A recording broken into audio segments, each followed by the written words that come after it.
want to thank each and every one of you for coming out here tonight to arm yourselves with knowledge about a tool that's being covertly used to usher in what Adolf Hitler and George Bush termed New World Order, and that's mind control. I've enjoyed talking with quite a few of you earlier this evening pertaining to how mind control has affected some of you or some of your loved ones. Mind control is very prevalent in this country and around the world. These criminals that are in control of our country operate on the philosophy that secret knowledge equals power. Many government secrets and personal reputations were staked on the belief that I could not be deprogrammed to remember those things that I was supposed to forget. They were wrong. For as intelligent as these perpetrators are, they're limited in their thinking by their own immorality. They don't have wisdom. They don't think deep. And they never considered the strength of the human spirit. They never considered what would happen when a good man like Mark Phillips gained knowledge of their secrets and used them to restore a mind rather than control one. I know that I'm extremely fortunate to have survived my CIA, MK Ultra, White House, Pentagon level, trauma-based mind control victimization. Now that I'm in control of my own mind and ultimately my free will, I'm telling everything that I witnessed and saw and heard and photographically recorded behind the scenes of this New World Order effort. By telling their secrets, their power is eroding.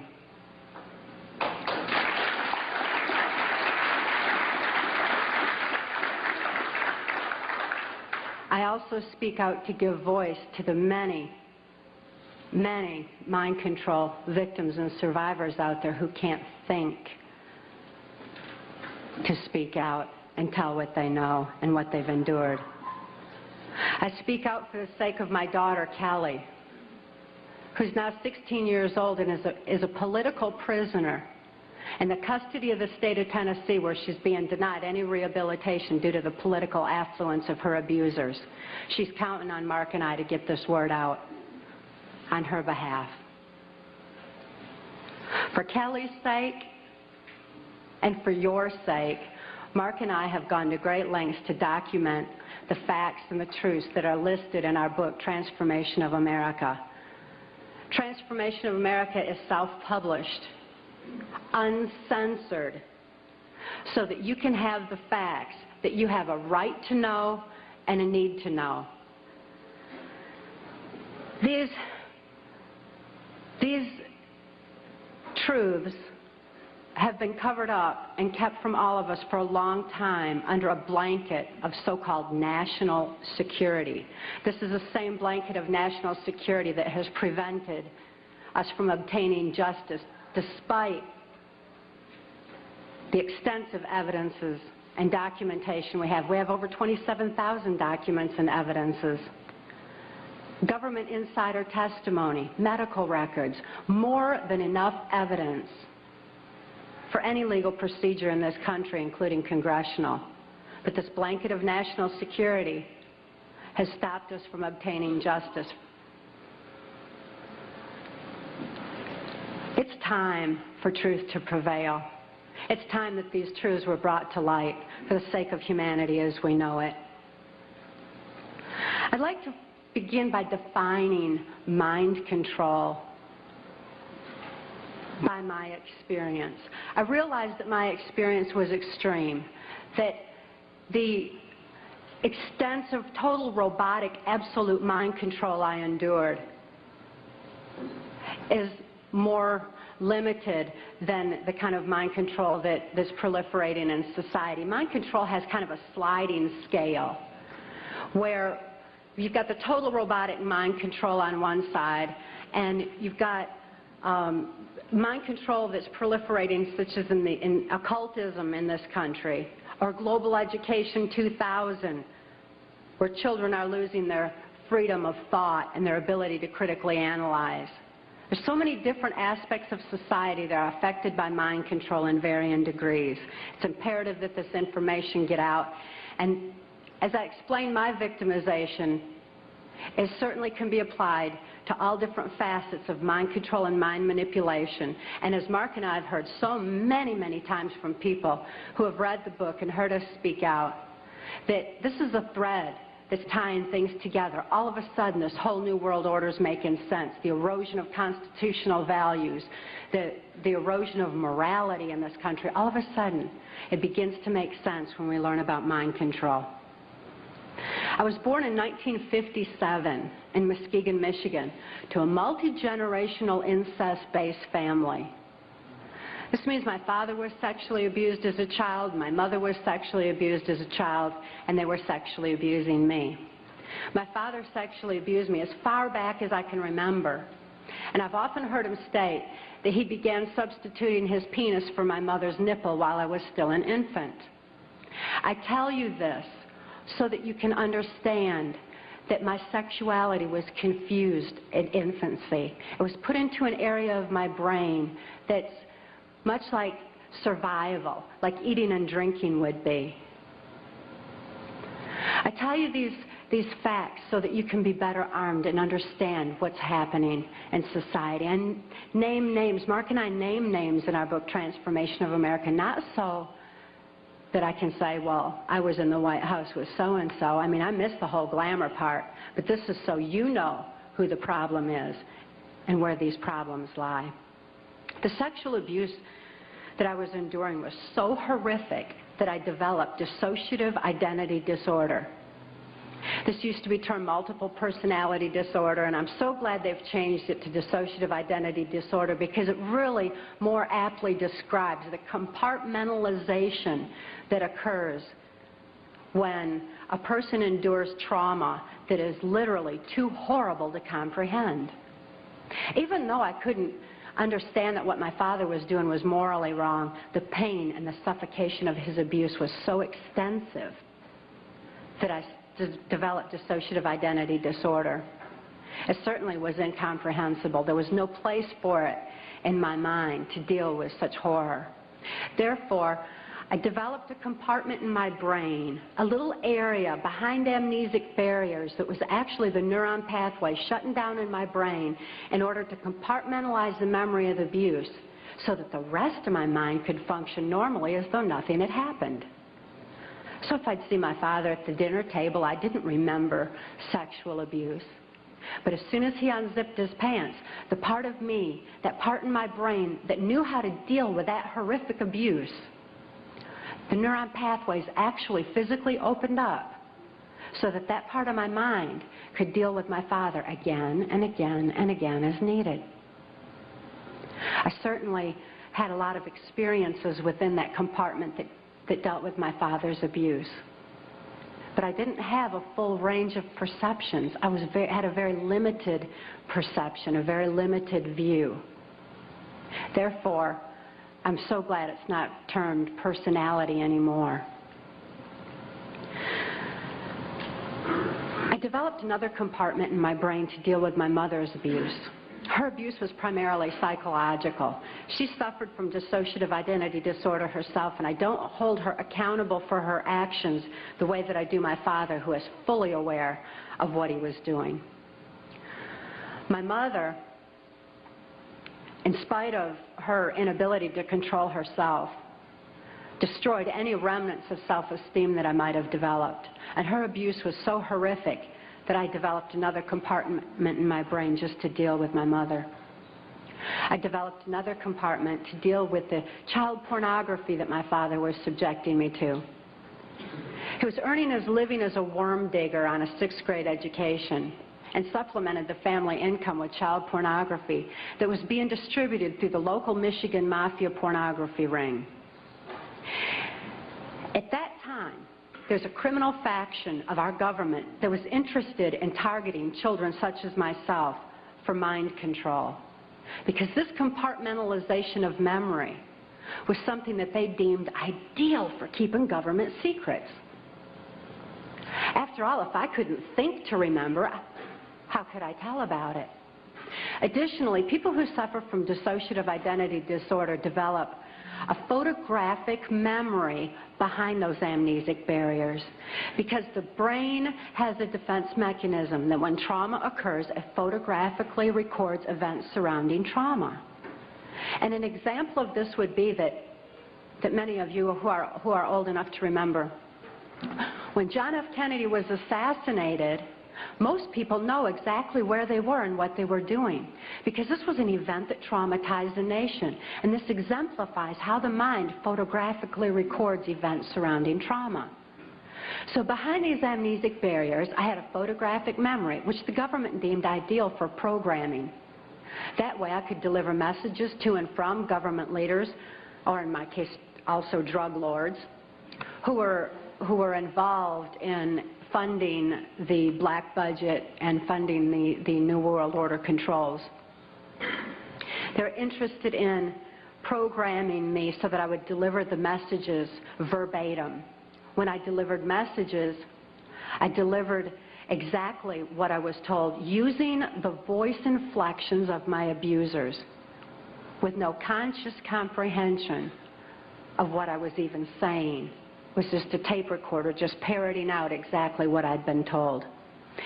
Another aspect that the government was interested in is that as a dissociative identity disordered person, I had no concept of time, because I was going from compartment to compartment of my brain with no memory of what had happened before. Therefore, I had no ability to even keep track of time, and a concept of it was just absolutely impossible. And it also makes for, if I didn't know what I was doing earlier, I wouldn't know to be tired while I was overdoing something else. Therefore, a person who suffered from dissociative identity disorder had extensive physical endurance, just superhuman strength and an ability to keep going and going and going and going. Dissociative identity disorder persons also develop 44 times visual acuity. Very often that's why you see them wide-eyed with the whites around their eyes, because they're actually taking in more of their surroundings than the average person. 44 times more detail than the average person sees. That certainly makes them perfect marksmen for mercenary operations or for intelligence in different areas that the government was interested in developing mind control. I was a chosen one, or a prime candidate, for mind control because of the sexual abuse that I had endured. My sexuality had been enhanced. Therefore, I was used as a sex slave and also delivered messages to and from these government leaders. At that time, because the government, this criminal faction of our government, was so interested in dissociative identity disordered persons, they knew that any child that was subjected to child pornography had to have endured trauma so horrible that they had to be suffering from that disorder. Therefore, this criminal faction of our government sanctioned this child pornography ring so that they could identify and target children such as myself for the project. At that time, the politician, local Michigan politician, mafia politician, the politician who was protecting this Michigan mafia pornography ring was a guy named Gerald Ford. This is the same Gerald Ford that went on to become the first unelected president of the United States. Gerald Ford, I never perceived his political affluence. I only perceived him as another abuser like my father, because Gerald Ford also sexually abused me as a child and sexually abused me right on through my mind control victimization until Mark rescued my daughter Kelly and I in 1988. Gerald Ford is not a pedophile per se. He's what I refer to as trisexual. He'll try anything. Any age, anybody, anytime, anywhere, just as long as he had control. Because he had a perversion of power. in addition to his interest in mind control. Therefore, it was Gerald Ford who came out to our house and explained to my father how to raise me in the project according to government specifications. My father had been caught sending this child pornography through the U.S. mails, and therefore he was approached and told that if he sold me into that project, that he would gain immunity from prosecution. My father remains free from prosecution to date for so-called reasons of national security. My father thought it was just absolutely wonderful and immediately sold me into the project. He felt like the government condoned child abuse. So did I. I certainly felt like the government did. And my father went on to have 5 more children to raise in the project, so there were 7 of us in all. The rest are still awaiting freedom. Once my father agreed to sell me into the project, I was taken routinely to Mackinac Island, Michigan, which is a political retreat where the Michigan governor's mansion is located. It was a bohemian grove of sorts where politicians met and discussed New World Order controls, where they discussed mind control of the masses, mind control in the school systems, how to use occultism as a trauma base. One of my sexual abusers at that time was the Prime Minister of Canada, Pierre Trudeau. Pierre Trudeau is a professed Jesuit. Now, the Jesuits are an intelligence arm of the Catholic Vatican. There's a criminal faction within these Jesuits. I'm certainly not saying all Catholics are bad, nor am I saying all CIA is bad or all politicians. There's good and bad in everything. But nevertheless, Pierre Trudeau represented this criminal faction of the Catholic Church, of the Jesuits, who believed in mind control of the masses because they wanted to be the one world church in the New World Order. The money that was being brought in through the church was funding New World Order controls. And he firmly believed in mind control. Another sexual abuser of mine was then Michigan Senator and later U.S. Congressman Guy Vanderjagt. This is the same Guy Vanderjagt that went on to head the Republican National Committee that put George Bush into the office of president. It was at Mackinac Island, Michigan, when I was 13 years old, that I was dedicated to the senator who had become my owner in this mind control project. That's U.S. Senator Robert C. Byrd. Senator Byrd is a Democrat from West Virginia. And again, as you'll notice as I reveal any names, that this doesn't have anything to do with party lines. Democrats and Republicans both are involved because it's not about party lines, it's about who's for the New World Order and who's not. Nevertheless, Senator Byrd had been in office as I've been alive. He's still in office today. He's been head of our Senate Appropriations Committee, which means he held the purse strings of our country. He decided where money would be spent. And I know from having witnessed and experienced and saw so much behind the scenes that Senator Byrd was appropriating money in directions that would allow for New World Order controls. Not only that, but my father, for having sold me into this project, was granted a lucrative military contract for making camshafts for military automobiles and all. My father became extremely wealthy on his 6th grade education. Senator Byrd, as my owner, would decide where I should go, when, what operations I would be forced to carry out during the Reagan-Bush administration, what places I should be taken specifically for mind control programming. Senator Byrd directed all of my activities. Also around that time, I'd made my first communion in Muskegon's St. Francis de Sales Church. Having made my first communion, I also endured an extra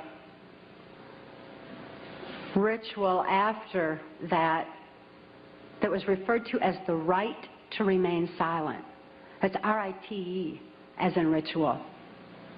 This involved Congressman Vanderjagt and the head of our church at that time, a Father Don. And they subjected me to an occult blood ritual. This was so horrific. It was this reversal of the Catholic Mass. It confused my mind because when a person's operating on a subconscious level because they're so traumatized that consciously there's no place for what they're enduring, the subconscious mind has no ability to discern and to question and to reason the same way that the conscious mind does. And this reversal of the Catholic Mass into occultism just made it all seem to run together in my mind. It was absolutely horrific. This blood ritual was so horrible that my mind readily accepted the mind manipulation that I endured afterwards, a hypnotic language, the neuro-linguistic programming, mind-controlled programming, that actually changed the way that my brain was functioning. So that, you know that part of my brain that I said would open up to deal with my father's abuse again and again? They changed that so that they decided when, where, and how that particular compartment of my brain would be opened and accessed. And they replaced the triggering mechanism with hypnotic codes, keys, and triggers, hand signals. There's also phone tones that can also open those neuron pathways and give access to the compartmentalized memory as well. They replaced that at that time. And this was with this right to remain silent. I also had a silence in my head after that, because up until that time, I heard, it was just my own voice, but I heard my voice arguing back and forth with all these different perceptions and from the different compartments in order that I could formulate some kind of a decision about things. I remember before the right to remain silent that I had some free thoughts of my own, and I had hoped for a place in the world where people didn't abuse each other. I'd hoped to have 10 children that I knew would be at least 10 children in this world that weren't abused. I'd hoped for those things, but with the right to remain silent, I lost my capacity, my ability for free will thinking. I lost my ability to even hope anymore. I lost all free will entirely. This right to remain silent silenced this argument that always went on in my head, and instead all I ever heard from that point on was the voices of my abusers directing me, telling me exactly what it was I was supposed to do. I could only robotically follow those instructions and carry them out. By the time I was ready for high school, Senator Byrd ordered that I be sent to Muskegon Catholic Central High School. At that time, there was an enormous emergence of information. The Catholics had long since learned the effects of trauma on the human mind. They'd learned it and kept records of it for so many years, with such things as the Spanish Inquisition and other aspects where people who didn't follow the belief systems were wiped out. The Crusaders had also recorded a great deal of information pertaining to trauma on the human mind. This information was being merged with the Hitler-Himmler research that the CIA had taken and had been advancing on. The combination of the merging of the information was very powerful. And Muskegon Catholic Central was a place where this information was being brought together. It was at Catholic Central that the very basis, the very groundwork for Global Education 2000 was being implemented. This is Goals 2000, outcome-based education. There's many different names for the program that's being implemented in our school systems. It's being forced on our children by the federal government. Global Education 2000 was designed to increase our children's learning capacity while decreasing their ability to critically analyze. That way they would just readily accept whatever they were told without any question and just take all the information in. At Catholic Central, I got straight A's. I did really good in school because I was photographically recording everything in class. I endured occult ritual in the school chapel, as did numerous other students in the school. I certainly wasn't the only one. As a matter of fact, by that time, I really thought the whole world was involved in this kind of abuse. By then, my whole environment was saturated with it. This occultism, this trauma, created the photographic recording of all that I learned in school. Of course, I had no ability to critically analyze it or to creatively use it in any way, but the information was sure in there. It was while I was at Catholic Central that Gerald Ford went into the office of president. I had been conditioned by that time to believe that I had no place to run and no place to hide. This is a phrase that's used to lock in mind control victims of varying levels. There's no place to run, no place to hide. We're watching you. I certainly felt like I had no place to run and no place to hide. Who would I turn to? I couldn't turn to my parents.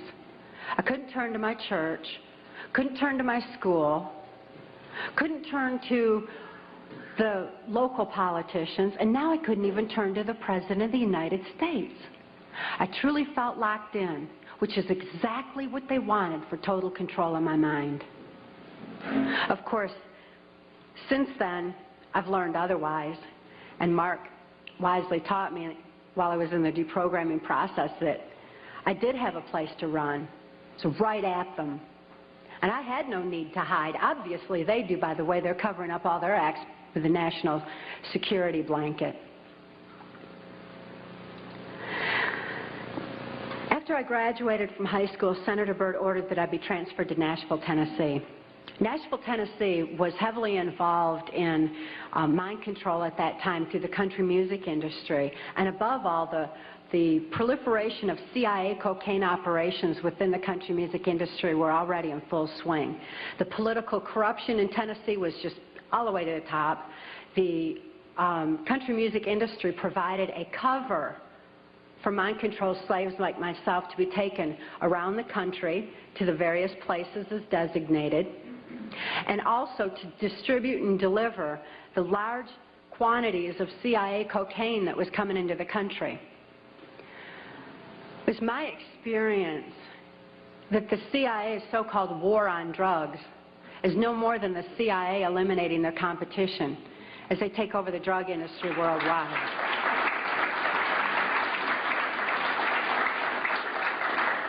They took their war on drugs to our street corners and turned our streets into a bloodbath. The country music industry provided the cover for distributing the cocaine, so Senator Byrd wanted me to be within the country music industry. Besides that, he fancied himself an entertainer of sorts, and he fiddled on the Grand Ole Opry from time to time. When I was first sent to Nashville, he was playing on the Opry that night, and he had a musician behind him, a guy named Wayne Cox. Wayne Cox later told me that playing music behind Senator Byrd wasn't the only way that he backed him, but that he backed him politically as well. After the Opry that night, I endured an occult ritual again. Occultism is oftentimes used as a trauma base for mind control. Who can comprehend that kind of a trauma? Blood ritual is absolutely horrible, and it's a perfect trauma base for mind control, for the compartmentalization of memory. I witnessed Wayne Cox murder a railroad bum down at Nashville's Union Station. It was abandoned at that time, and there were bums around, and he shot him right between the eyes and cut off both of his hands, which was Cox's MO for murder. After this blood ritual, this horrible trauma, I was programmed that Wayne Cox would be my first handler in MK Ultra Mind Control. As my handler, Wayne Cox would follow Senator Byrd's directions and instructions, and above all, he would be subjecting me to more trauma sufficient to satisfy the numerous compartments Senator Byrd wanted developed in my brain for mind control programming so that I could carry out various operations during the Reagan-Bush administration. I endured numerous occult rituals after that. Wayne Cox at that time was working directly under the direction of Louisiana Senator J. Bennett Johnston, and he took me to his hometown in Chatham, Louisiana. J. Bennett Johnston at that time was heavily involved in mind control operations because he was running a band of mercenaries out of Louisiana. At that time, this band of mercenaries were going in and out of South America. There was a lot of arms deals going on. There was, and most importantly, when the airplanes would fly these guys down to South America, they would come back full of cocaine, which was being distributed on our streets. Wayne Cox was triggering these mercenaries into operation by showing them a severed hand from another one of his victims, which re-traumatized them into the occult ritual that they had already endured and accessed a specific compartment of their brain. And he told them that J. Bennett Johnston wanted them to give him a hand and carry out a certain operation. He would then give the instructions and the guys would follow him through. So J. Bennett Johnston was heavily involved. At that time, it was 1978, and it was determined that I had endured sufficient trauma to carry out my first trial run operation. An enormous quantity of cocaine had been flown in on one of these operations, and I was to deliver it into the neighboring state of Arkansas. By that time, Bill Clinton's drug operation was in full swing. He was governor of Arkansas, and I delivered this cocaine to a remote airport in Ouachita Forest, which I've since identified as Mena Airport. I also delivered a little packet of information and a small quantity of cocaine, a personal stash from J. Bennett Johnston, to Bill Clinton. I delivered it to Bill Clinton, and he cut out 2 lines of the coke, and he did inhale.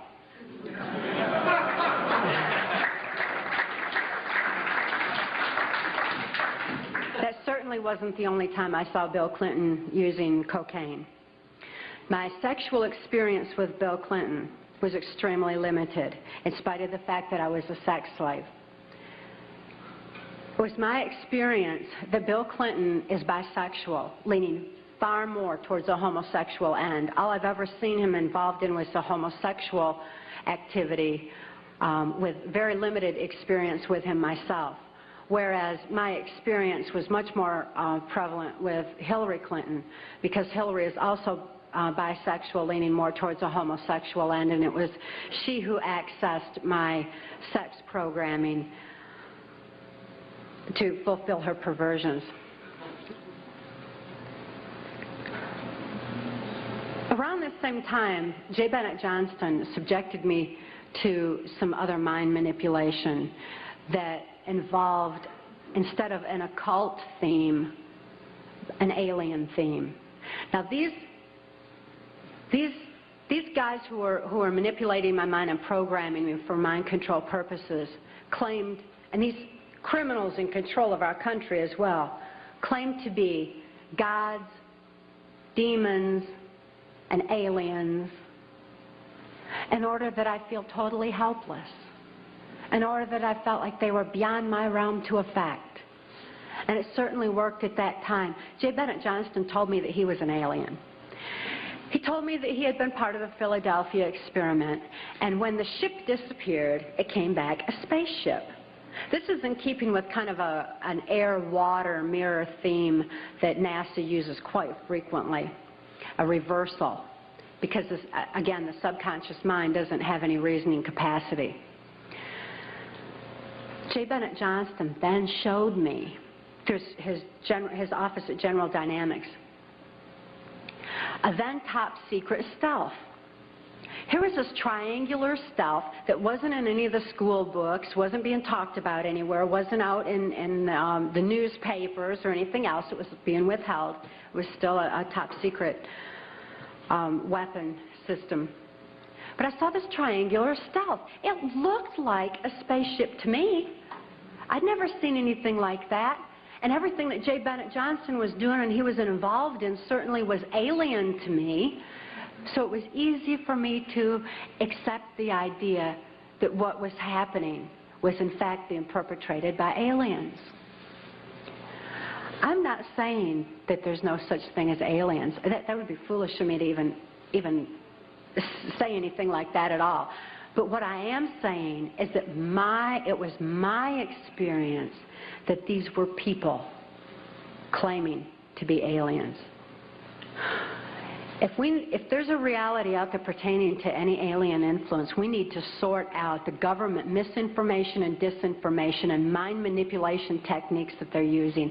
I know for a fact that the plan is to make all of us feel totally helpless, that what's happening is beyond our realm to affect because we've been taken over by aliens, that our Independence Day is dawning. So beware of that. Understand that those criminals have been keeping information and technology from us under their blanket of national security. They are 25 years ahead of us at least, technologically. Can you imagine what they've got now? 25 years ahead? What's happened that you're aware of in the last 25 years? Microwave ovens, we've got computerization, and they've had access to all of that to continue their own advancements. They're way ahead. So when they say, it's aliens, and they show us some incredible technology, don't fall into the trap of feeling totally helpless, that this is beyond our realm to affect. Superstition begins where knowledge leaves off. And they have been keeping knowledge from us for a long time. People have all kinds of belief systems. And I'm sure each and every one of you has various and different belief systems as well. Regardless of what your belief system is, it is imperative that you know that these criminals are people. They are within our realm to affect. They need to be held accountable for their actions and their crimes against humanity.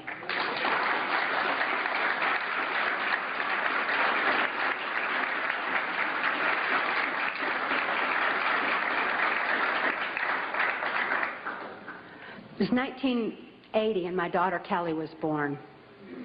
She was born directly into the MK-Ultra Mind Control Project on a much higher level, a more sophisticated technological level than I was subjected to.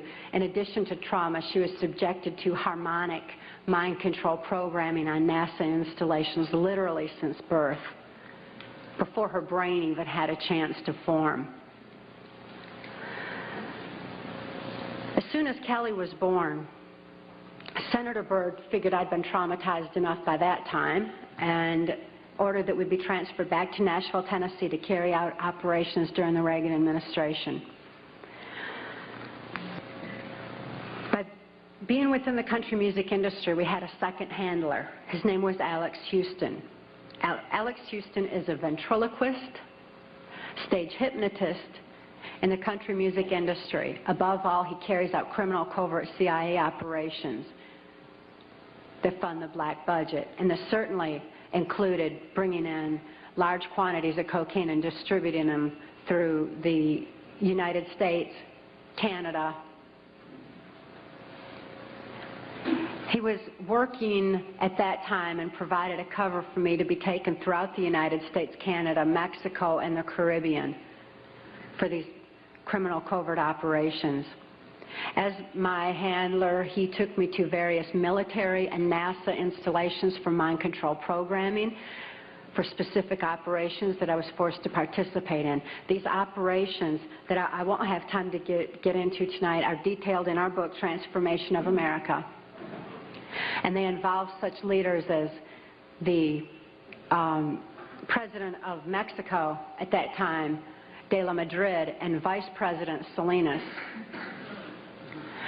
It was my experience that in 1984, there's a CIA trauma base, near-death trauma center that's located in Lampe, Missouri. It's called the Swiss Villa Amphitheater. And they'd bring certain involved country music acts in to bring large quantities of cocaine or bring the cocaine out for distribution. Because Lampe, Missouri is just across the Arkansas line and is very much a part of Bill Clinton's cocaine operation. And it was in full swing at that time. It's also interesting to note that this Lampe, Missouri operation is where the country music industry was more conveniently relocated, you know, right there in Branson, so that it would be closer to Clinton's cocaine operations. Lampe, Missouri was a place where I heard George Bush and Bill Clinton talking, where from the point of view I had, they certainly were friends, and they didn't recognize any party lines between them. That's something for the, you know, a smoke and mirrors illusion for the public. It's not something they adhere to because they had exactly the same agenda, and that was for bringing in this New World Order. I heard George Bush talking at that time. He was talking to Bill Clinton, and I've since photographically recorded it and wrote it verbatim in our book, that when the American people became disillusioned with Republicans leading them into the New World Order, that Bill Clinton, as a Democrat, was going to be put into the office of president. This was decided in 1984. Actually, I'd heard about it even prior to that. But that, as of 1984, they were already discussing it as an absolute fact. It was also discussed in the groundwork for NAFTA that by the time George Bush went into the office of president, that Salinas was going to become president of Mexico, and they together would be bringing in the NAFTA, which was the beginning of New World Order controls. I was forced to participate in the criminal groundwork for NAFTA, the opening of the Juarez-Mexican border to the free trade of drugs, free trade of our nation's children. It's absolutely appalling, the criminal roots of NAFTA. Again, this is detailed in the book. But it's interesting to note that these political moves had already been decided way back when.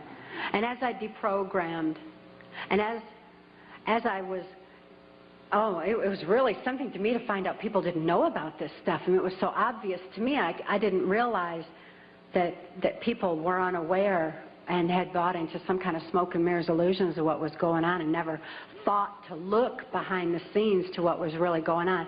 But I understand good people don't think that way. They don't have criminal minds. They don't think to look for that kind of criminal activity. Just like these guys are limited in their thinking by immorality, good people are kind of blinded from that kind of criminal activity until their eyes are open to truth. But this criminal activity that was going on at that time, the people that were involved were following directions from George Bush. I don't purport to know it all. I don't purport to know that George Bush is at the very top of all this, but he is as high up as I knew. It was my experience that Ronald Reagan answered to George Bush, not robotically, not under mind control, but willingly, because George Bush was respected for what he knew about bringing in the New World Order. Consider his past. George Bush first began with the United Nations. Then he went on to head our CIA. Then he ran our country through 3 administrations that I'm aware of, the Reagan administration, his administration, and the Clinton administration, because Reagan and Clinton both answered to him.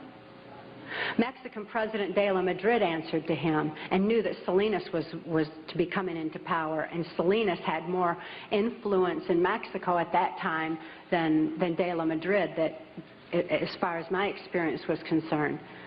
Also, Saudi Arabian King Fahd followed orders from George Bush, as did the Prime Minister of Canada, Brian Mulroney. In 1983, I heard Ronald Reagan and Brian Mulroney discussing the New World Order. Senator Byrd had acted in the capacity of a pimp and prostituted me to Reagan, and I was present at this White House cocktail party. Now, Ronald Reagan certainly provided a wonderful smoke and mirrors illusion for all of us. For those of you who don't want to believe that he's involved in this, he told you he's an actor. And he did a real good job of it for a long time. That was his role. That's what he was supposed to do. Nevertheless, I heard Ronald Reagan telling Brian Mulroney that he believed the only way to world peace was through mind control of the masses. I know from experience there's no peace of mind under mind control.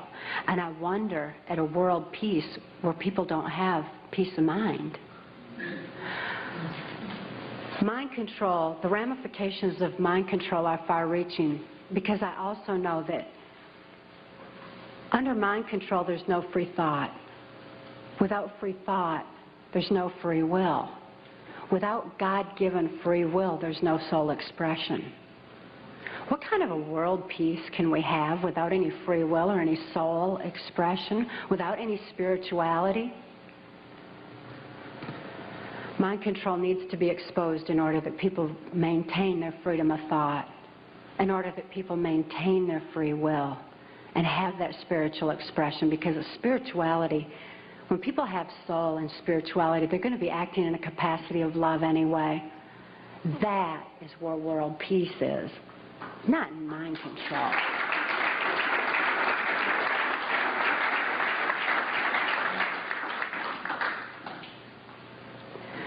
By 1988, I'd been forced to participate in numerous operations against my will, all of which I certainly would never have done.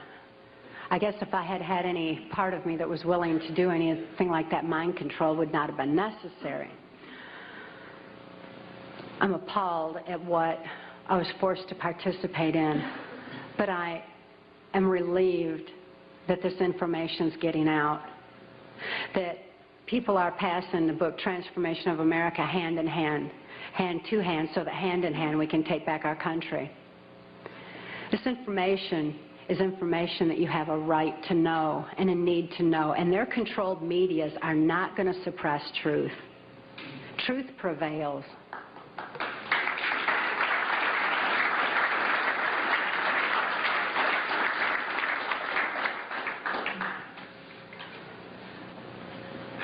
In 1988, Mark rescued my daughter Kelly and I. We couldn't think to escape. I couldn't think to save my daughter any more than I could think to save myself. And all those childhood hopes and dreams were certainly hadn't come to fruition. When Mark rescued Kelly and I, we didn't have any ability to even hope for good people. We didn't know they even existed. We didn't have a capacity to trust anyone. It wasn't within our realm of experience. I couldn't think to reason that Mark was a good guy. But I'd seen him with his animals. And even though I didn't have any ability to consciously reason, and Kelly didn't have any ability to consciously reason things out or to think things out, we had this extra sense developed. We sensed things very strongly. After all, when you consider that we use, 10% of our brain, we'd been like blasted into other parts of our brain, and these parts of our brain were real perceptive on what's considered, I suppose, psychic levels by some definition. When we had a sense for things, kind of like the animals did.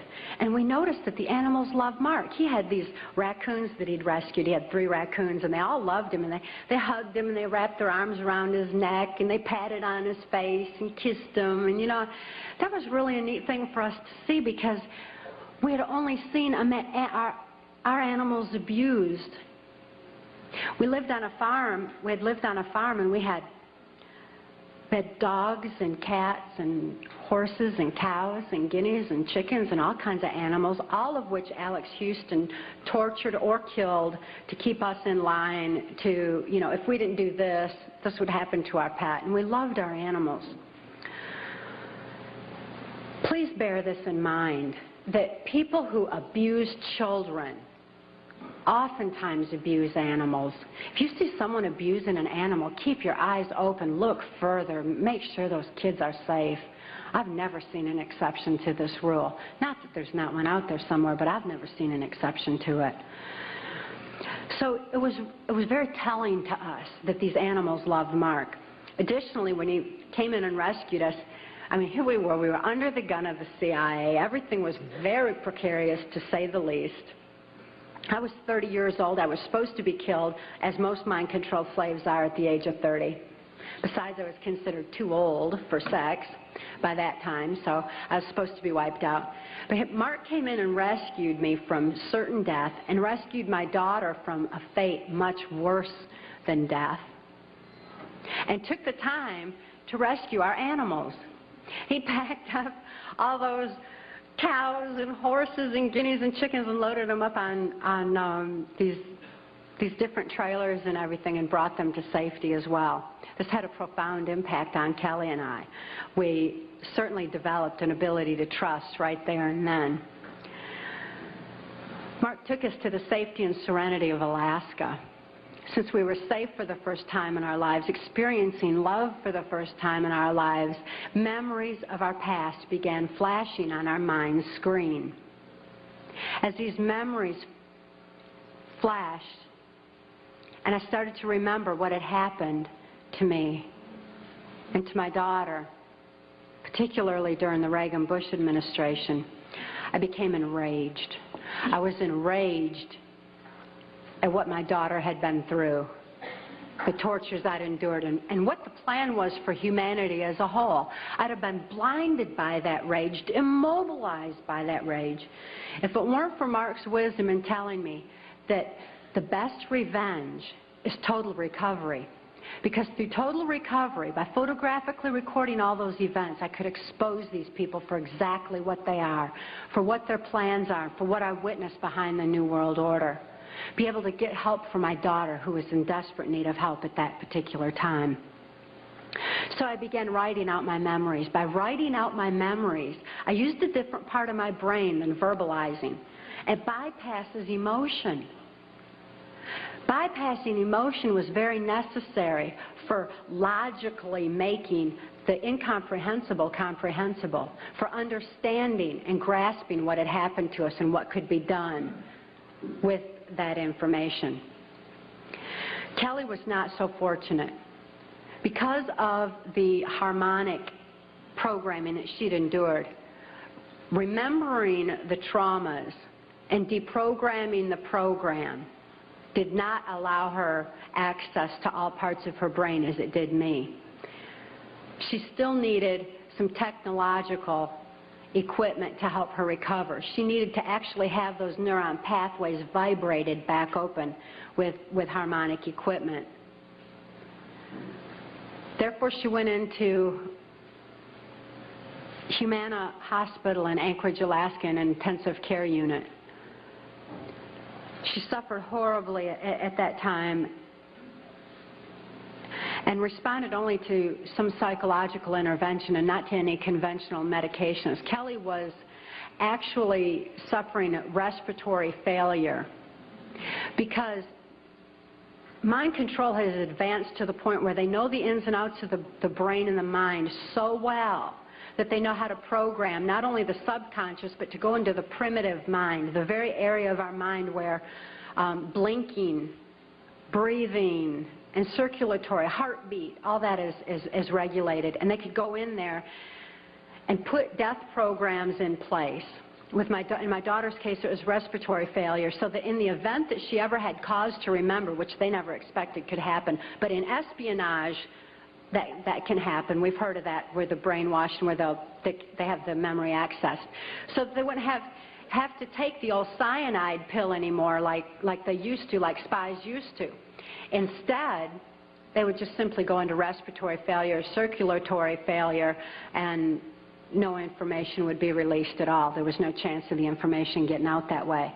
Since my daughter was being raised was genetically and mind controlled, being brought up to be in espionage, she had that program in place and it went into effect. Because of the medical attention that she needed, she was she became quickly thrust into the illegal and immoral custody of the state of Tennessee, where she remains today. The violations of laws and rights that proliferated in her so-called legal case were extensive. We had one clean district attorney that went in and told the judge that he was violating constitutional rights and human rights in my daughter's case, and cited law after law after law, and the judge interrupted him and said, but laws do not apply in this case for reasons of national security. This certainly raises a question. What does national security have to do with a documented, validated, and proven rape and molestation of a child's mind and body?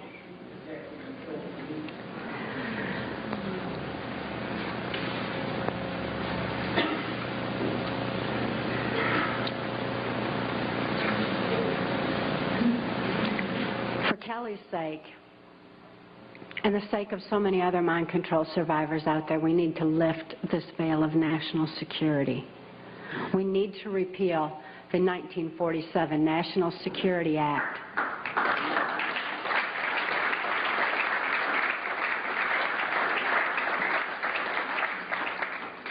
This is a national security that's threatening the security of our nation when it covers up such crimes against humanity as mind control, when it covers up the CIA's so-called war on drugs, when it covers up the selling out of our country to New World Order controls.